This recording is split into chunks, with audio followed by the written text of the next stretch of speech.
जीवन हमें एक मौका देता है, इसलिए जब भी सही कॉलेज चुनने का समय आए तो सिर्फ मंगलायतन यूनिवर्सिटी आपके बेहतरीन भविष्य और सर्वांगीण विकास के लिए।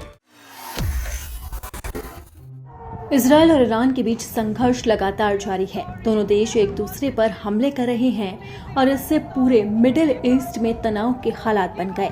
इजरायल के साथ जंग के बीच ईरान ने अपने नागरिकों के लिए एक संदेश जारी किया है और वो संदेश है व्हाट्सएप को लेकर। ईरान ने साफ तौर पर अपने नागरिकों से कहा है कि वो व्हाट्सएप अपने फोन से अनइंस्टॉल कर दे। ईरानी स्टेट टेलीविजन ने लोगों से अपने स्मार्टफोन से व्हाट्सएप हटाने के लिए कहा है और इसी के साथ ही ये दावा किया गया है कि व्हाट्सएप के जरिए खतरा मंडरा सकता है।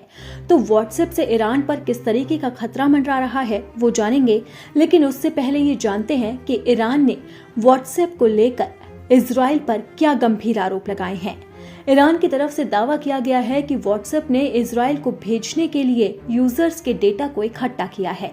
ईरान को लगता है कि व्हाट्सएप ने इजराइल को खुफिया जानकारी भेजी है और इसी जानकारी का इस्तेमाल इजरायली खुफिया एजेंसी मोसाद कर सकती है।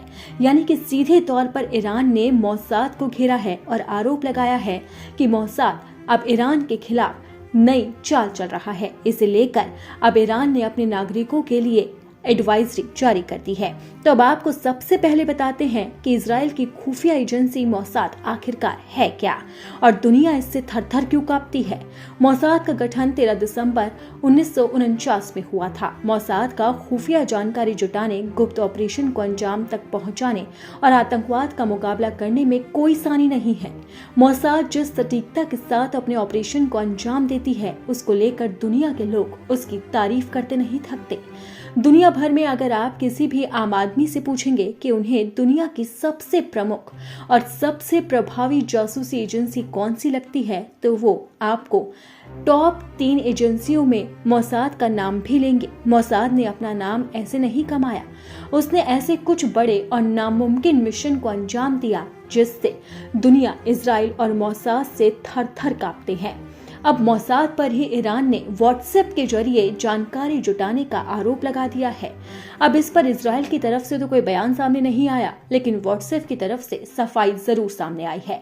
व्हाट्सएप ने कहा है कि वो चिंतित है कि ये झूठी रिपोर्ट हमारी सेवाओं को उस समय अवरुद्ध करने का बहाना होंगी जब लोगों को उनकी सबसे ज्यादा आवश्यकता है। WhatsApp end to end encryption का इस्तेमाल करता है। इसका मतलब है कि बीच में कोई सर्विस प्रोवाइडर मैसेज को नहीं पढ़ सकता। हम आपके सटीक लोकेशन को ट्रैक नहीं करते हैं। हम ये रिकॉर्ड नहीं रखते हैं कि हर कोई किसी को मैसेज भेज रहा है और हम उन निजी मैसेजों को भी ट्रैक नहीं करते जो लोग एक दूसरे को भेज रहे हैं। हम किसी भी सरकार को थोक में जानकारी मुहैया नहीं कराते हैं। अब व्हाट्सएप ने तो अपनी सफाई दे दी है, लेकिन इजराइल और ईरान के बीच जंग खत्म होती नजर नहीं आ रही है। इजराइल के सैन्य प्रवक्ता एफी डेफ्रिन ने दावा किया है कि इजराइल परमाणु खतरे को बेअसर करने के लिए काम कर रहा है। उन्होंने कहा कि इजराइल ने 5 दिन में ईरान के 1100 टारगेट को निशाना बनाया।